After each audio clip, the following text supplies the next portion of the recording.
continuing to include me and let me be a part of these things.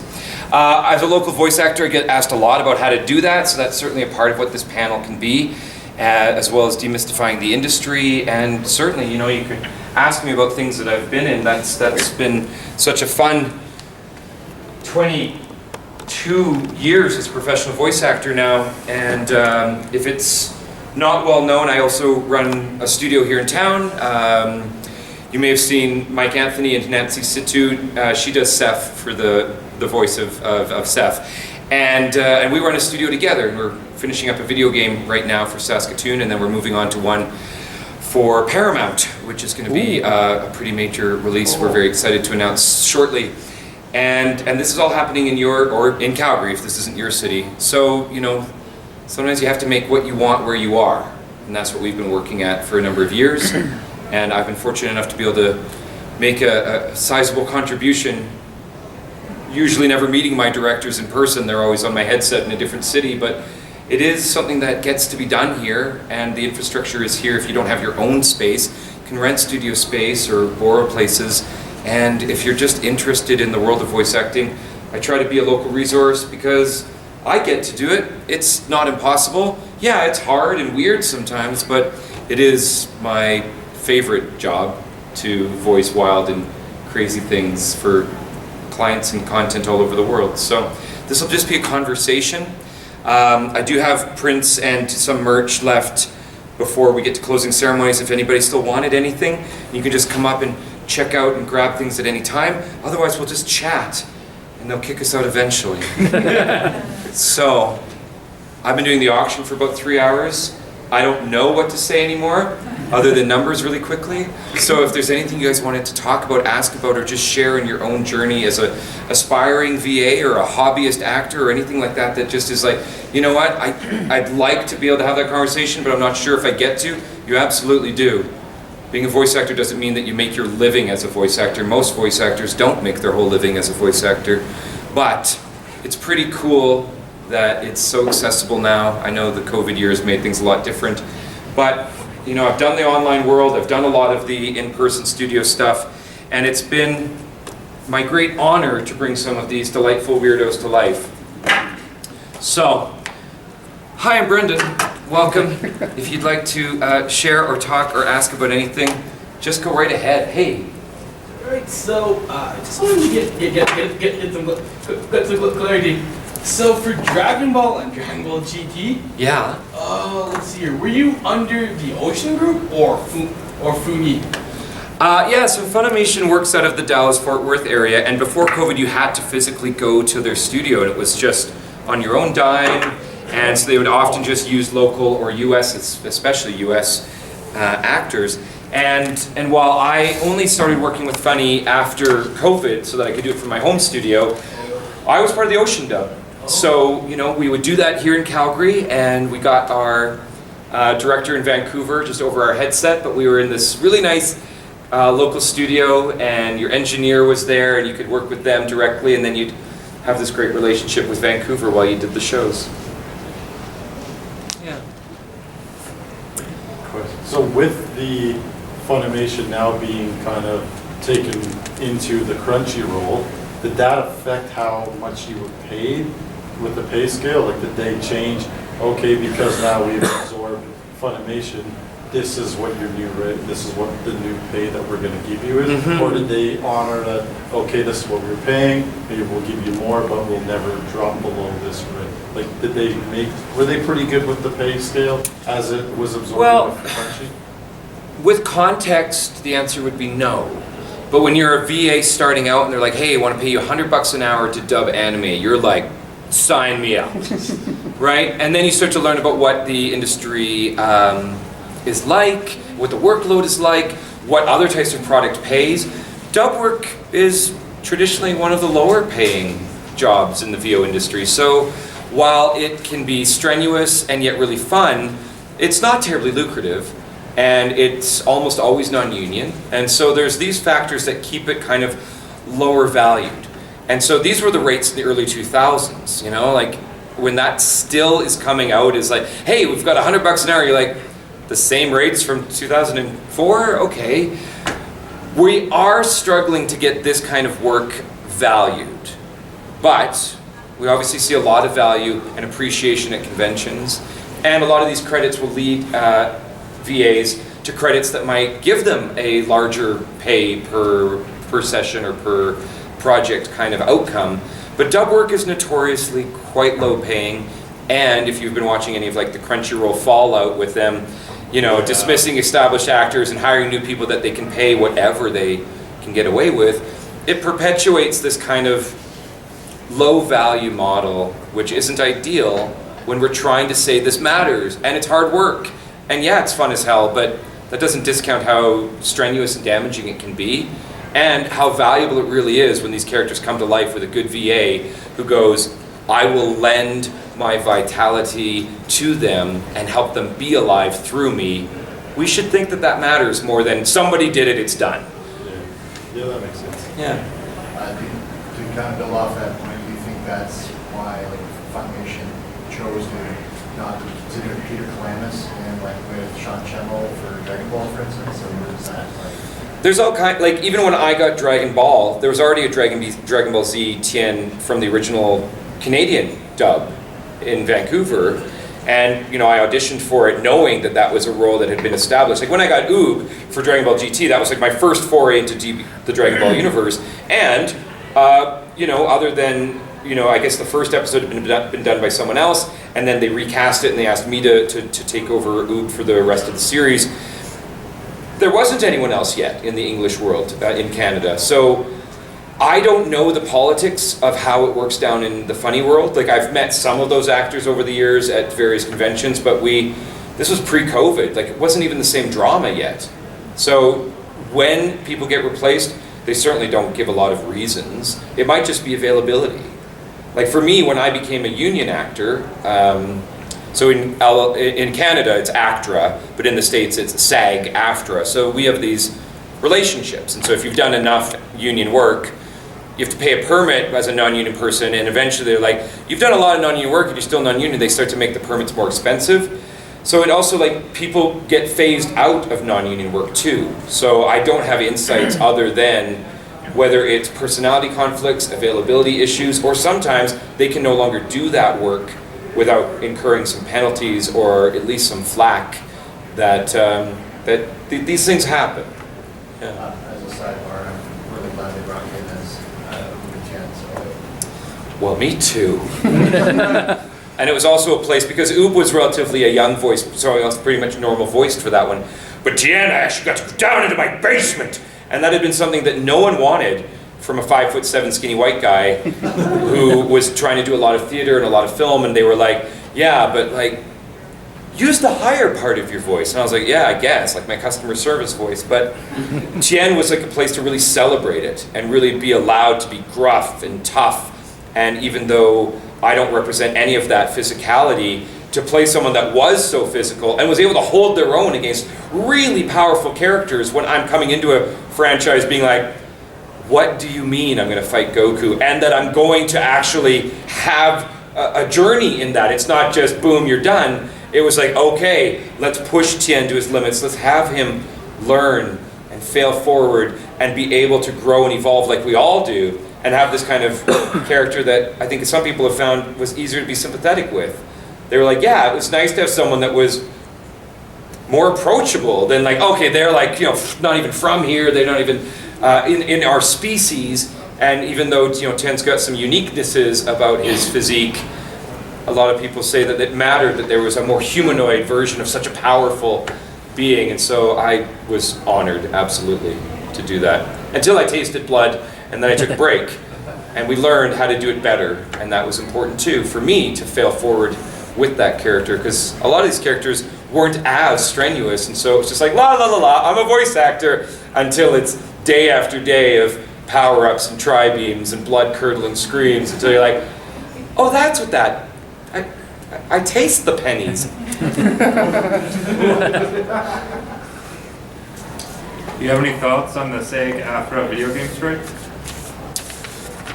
We are in tumultuous times, and I think it's always important to try to see what that means and to try to learn how to adapt, and try to also integrate what is, you know, You know, you can't put the toothpaste back in the tube, so this is the world we now live in.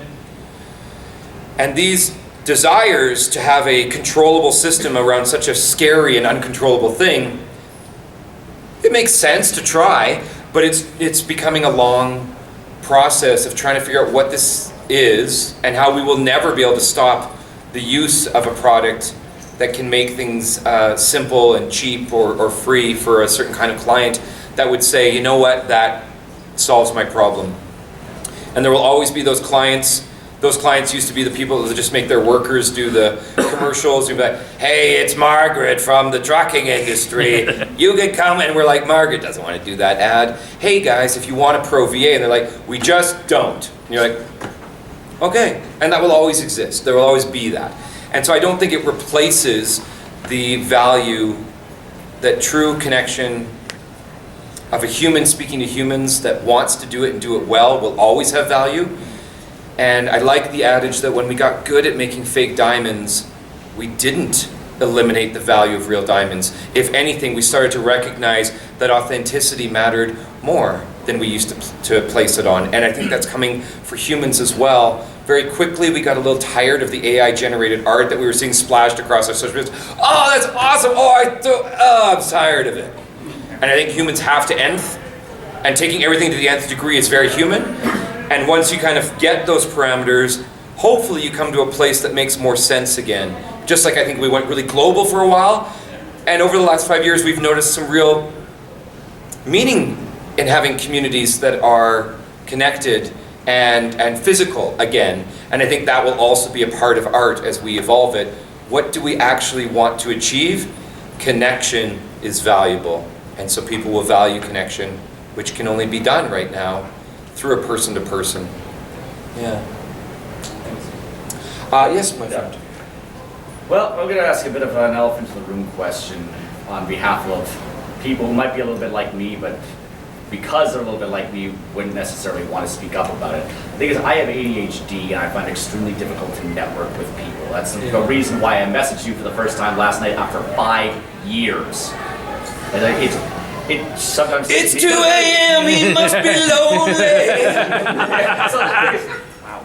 There's just this part of my brain that struggles with the idea of you have to just go do it. It doesn't work that way for me. No, you don't have to go and do it all the time. People think they have to dedicate all of this time to making this dream start to happen, and it's done in 2 to 5 minute increments. What did you do today for 2 to 5 minutes that allows you to feel a little bit confident about the expression that you're able to do? Is that just breathing? Is that articulation exercises? Is that taking something and reading it out loud as if you're reading it to someone that's right there and trying to lift it off the page? Not read aloud, but help it come to life. That could take 2 to 5 minutes, and people go, you know what? I thought I had to be somehow already good to do the work. No, we get good by trying to do the work. And some people do 1 audition a week. Some people do 20 a day. But that 5 to 10 minutes that it might take to do an audition, whether that's on a free site like Casting Call Club or following I think it's called VA Casting RT on Twitter, that's a great site because I'm not very active on Twitter for obvious reasons. But what that site, what that account does really well is just reposts all of the opportunities, and they have reminders right in those posts. Hey, they're asking for your rates. Rates for this look like this, so that nobody feels like they need to make up something. And they give really practical non-union rates. It's $250 an hour for work like this. If we all quote that, they will understand that that's what the going concern is. But some people spend only minutes a week starting to build this confidence and expression. And then, as it works for them, they flex into it. If they get hyper-focused and they want to do it really intently for a day, a week, a month, a year, they do. But people think they have to quit their jobs and do all these things before they can say, I'm trying to be a voice actor, and I would say the inverse is better. Try to add that to your weekly life in some way, and you'll start to realize that that journey of 1,000 steps got whittled away by all these little steps here and there until you're like, I'm hundreds of steps in here now. And it wasn't daunting anymore, it was just little bits here and there. I really appreciate that. That's definitely opened my eyes. Could you maybe tell me that name though one more time? So castingcall.club is kind of like independent film or community theater for voice actors. So get a lot of like newer content creators that might have low or no paying budgets, but they're fledgling, they're on their way, and you might be too. So it kind of like takes a little bit of the risk off of both sides. And as you guys do a project together, not only can that go out in the world and garner it's a credit for you, it might be exposure, it might also start to lead to people being able to recognize that, oh, this person works, even if it was low or no paying. And then that starts to help with, oh, yeah, I did do that fan dub, or yeah, I did do that original content piece, and I was just kind of goofing with a USB mic and, pretty limited sound control, but I'm getting better. And I'm reinvesting that betterment into me, into the way I do it, and maybe now I'm going out for low to medium paying gigs, but maybe I don't even care about that. Maybe I just want to play and contribute, and maybe make my own content too. Anyone that we haven't heard from? Otherwise, go ahead. Right, so I've been to a couple of your panels. Heck, even back in 2013, there was a while where I wasn't at Outfest. I only came back 3 years ago. Sure. But it's been a while, so I might have asked this question back in 2013. We were both different people then. It's completely fine to re-ask it. I might have a better answer now. Okay, so how did you get into voice acting? What motivated you to get into voice acting? Yeah, it's a little different because I was already a working stage and screen actor, and so I had an agent, and they were sending me out for a myriad of auditions and opportunities.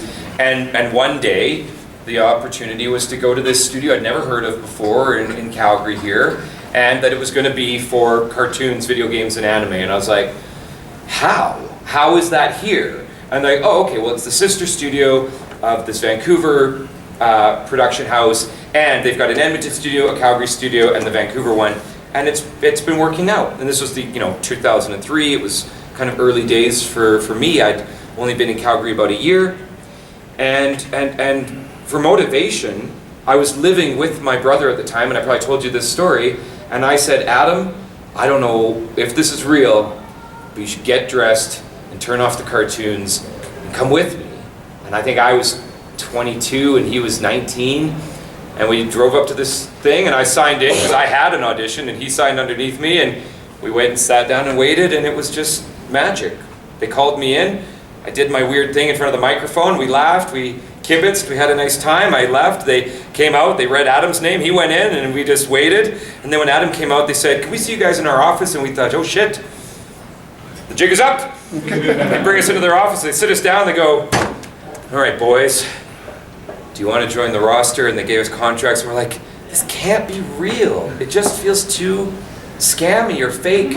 But there was no fees, we didn't have to pay to do this. It was like, no, we'd like to start bringing you in for shows, and then we started doing some really like basic things like walla and background, and we'd come in and more established actors would kind of be on the mic with us, and we'd all make weird sounds together for the crowd scenes, and it was beautiful. And pretty soon it became like this not so scary thing, and we got to tap into our inner child again, and to do it with my brother, who we grew up like imitating our favorite shows and acting them out on the playground and LARPing at home, even though we didn't know what LARPing was yet. We were just reenacting our favorite things and doing the voices and mimicking and being children, who I hope you guys can all relate to some of that within your own experience of that playfulness, that desire to try on expression, voices, different resonancies, different vibrations.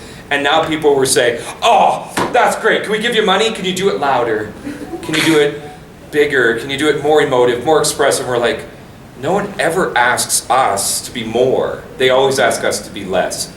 You're too loud, you're too emotional, you're too energetic. Would you guys go the F outside? All of that typical stuff we experienced as children was now being celebrated and nurtured so that we would give it to these characters that would fight to the death and sometimes fight each other. And it just became one of the most fun jobs I'd ever had. And as someone who, whether it's my ADHD or my anxiety or all the things that were making it hard to be an actor, because I was really scared of the scrutiny, I was really scared of the judgment, I was certainly scared of not being good. Here I was in a little padded cell with a microphone and nice people saying, do it again, do the voice. And I was like, okay. And they're like, yes, now this one. And I'm like, are you sure? This one sounds predatory. I don't want to do this one. But do the roar. Do the roar. And until I was so comfortable doing the roar, I was trying out new voices and saying, well, what if I did like these and these? And I went from kind of a small stable of voices to one that was starting to include new dynamics in my own register. And I completely lost the plot on your question. But my motivation has always been, can I be an artist in Canada? And it's been pro in the arts since 1999. And I've got 3 kids and a mortgage and a wife that hasn't worked in 10 years, and I live in Alberta, and I'm somehow so blessed that I'm allowed to do this. And while I don't have any retirement plans, this pays for a life. And it's been such an incredible life to come and see how it has meaning to those that enjoy the product, but also for me, who was a con goer before ever being asked to be a guest. In fact, 2013, if it was OdaFest, that was Jenny giving me my first paid shot as being a guest, because I was just volunteering at Expo. It was like, give me a table, man. Put me in, coach. I'm ready. And they said, fine, we're not paying you. I was like, I don't care. And I was just happy to sit there and say, I do these things. Is that interesting? And people said, yeah, sort of. Okay, let's talk. And then it became a way that I could have a cycle of ecosystem of connection, because I don't see any pretense in it. This is liberating. This is cathartic. This allowed me to finally start to be a me that felt more safe to be me, because I got to practice and play with all of these emotions and energies, which I'd been really nervous to let show, if that makes any sense. Yes? To play off what you're saying with the emotion, to preface my question, just gotta say it was wonderful to see you on stage with the Art Matrix the other day. I took drag lessons last year. What? I kicked my own ass and said, what are you scared of? And I was like, it'd be really scary to I took drag burlesque from Carla Marks. And if you're unfamiliar with Carla, she's one of, the most workingest. She's got a certificate from the king.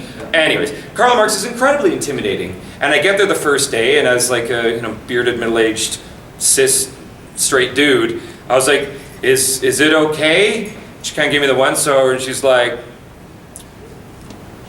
let's see. And I was, oh God. And I'm dancing, and I'm stripping, and I'm on my knees, and I'm puffing and huffing. I'm like, is it good? And she just said, oh, you can do a lot less. And then I started to be able to own that. But being up there with Aurora, although I did lie to her, that was a complete lie that I've never been to a drag show, obviously. But having the projection as a voice actor and to be so close to the stage that, I don't know, there's like 600 people in the damn thing. And when she looked right at me, she's like, get out here. I was like, hell yeah. Because I have become ingratiated in those communities, which I'm so grateful for, because I was wondering, is this going to be okay? Like, am I allowed in these spaces? And now to be not just allowed, but able to dance with them, perform with them, celebrate with them, but also, the work of allyship too. Like, having to say, hey man, that's not cool. Let's be less of a dick. And if it needs to be more heated than that argument, I'll try. And I do dad some people that aren't my kids, so I guess if we have to, we could find ways of being a part of these communities, which I think is really neat, because I don't mean to put too much of a point on it, but hey, if the battles are coming, freaks and weirdos all the time, that's the team to be. But yeah, knowing that though, and how much of an effect you have on these communities, especially with the story about her tattoo, has that changed the way you look at the characters you portray? Has it given you a different motivation or a different approach to playing voice acting? I was actually understandably nervous to play Hisoka. And I didn't know much about him when I got him, so I was just excited as all get out to do it. And then as you don't get the scripts ahead of time. It's like, it's like a locked box. You go to the studio and they're like, here you go. And you're like, okay. And so there was a lot of times when I didn't know what was coming. And as it came, it was like, well, whether I wanted the job or needed the job, it was irrelevant. Like I wanted to keep doing this, but I was also like, what might be the blowback? What might be the perception of, oh, that voice actor must be problematic? And I was like, okay, You have to be okay with portraying characters that you are not aligned with. They're not the villain in their story. If anything, what they're contributing is a perspective that makes us go, hey, wait a second, what is this? And why is this? And what will this mean for the melange of how this evolves? And so when people have Dragon Ball tattoos, which I get, you know, like it's especially for mostly, you know, the more male-presenting fandoms that I have, like Dragon Ball, I see people that are just like, they're so into it. It was such a big part of their development, and that's so cool. And for a while, the Hisoka tattoos for me, I was like, are you sure? Like, are you okay? Like, you know, what do you need? What do you need? But then I found out there was much more of a richer connection or interest in the character. And so now I just celebrate that, you know, whatever I've been able to be a part of that people have a connection with, it's such an honor. And so as weird things, like I've never done hentai, but I have done some product that felt like it was touching on those themes. It was more like fan service world, and I was like, okay, well that's interesting. And again, it's not a reflection of me, which I guess I took a while to get over, like, oh gosh, it could all go away if someone's like, you pervert, you voiced a thing that, and I was like, yes, I did. And I did it for money, which might be even worse. Until you start to go, you know what? When we create, we make these stories to tell each other stories, which either are to entertain, distract, regale, or inform. Why shouldn't we just look at these characters as, well, they are us in a mirror that we don't exist in. They show us a way that it might be to suffer, to struggle, to be in pain, to be trying. And I don't really think Yoda was right in the there is no try. I think it's all trying and trying again. And life is trying, both definitions. And with that, we get to exist in a body covered in scars, figuratively or literally, and go, I'm more me than I've ever been because of these challenges. And I think our characters remind us of that too. We're supposed to be challenged. And some of these challenges are uncomfortable. And some of them have great redemption. And through that redemption, I think we get a reminder that we're all fallible, we're all going to make mistakes, and hopefully we can curb them before they harm others. But even in our own inner darkness, where we wonder why we have dark thoughts, dark feelings, and what's wrong with us, to normalize that, I think allows a lot more people to start to exist easier. One moment, yes. What was your favorite role that you voiced? Oh, never asked them that. Somebody asked Joe that the other, I think it was last night. Yep. He said the next have a top one, the one that makes three? me money. There is something to that, because a lot of my credits, understandably, are getting quite dusty. And so even though I've done some like interesting things, like in the COVID years, like, you know, you do things like Gardenscapes for your mobile phone, you're like, well, I'm Austin the Butler, let's get to work. And then it becomes this really mega thing where even my mother has it on her phone, and I'm like, well, I mean, I didn't necessarily get a lot out of voicing it. Like, it was just like pages of prompts and storylines and side quests, and you never get to sleep, player, you must dopamine. But to this point, you know, like we are looking for that next challenge, that next connection. When we get to play a character, we get to try on a facet of humanity or touch the human condition in yet one new way. And I think we always desire that because we're changing. The way that I did Hisoka, I think, is probably, for me, a little cringy because it's a really juvenile version of what I was getting better at. When I came in to do Oob, I was just like, I'm saying the lines. The lines are being said. Are we good? Jesus Christ, this is so nerve-wracking. Until it was like, hey, now you can start to have fun with it and play with it and be more alive with it. But, you know, Hisoka was problematic, but a huge role, and it's given me a lot of longevity. And so I have a lot of respect for that. And being a part of the Dragon Ball franchise initially was just so obscene. Like, how would I get to be in that already? And then it was real, but it was also kind of like nice that it was like these, you know, it wasn't DBZ, it was these. I know I'll never be the same. Shook my world so hard again. Wish I washed away my sins.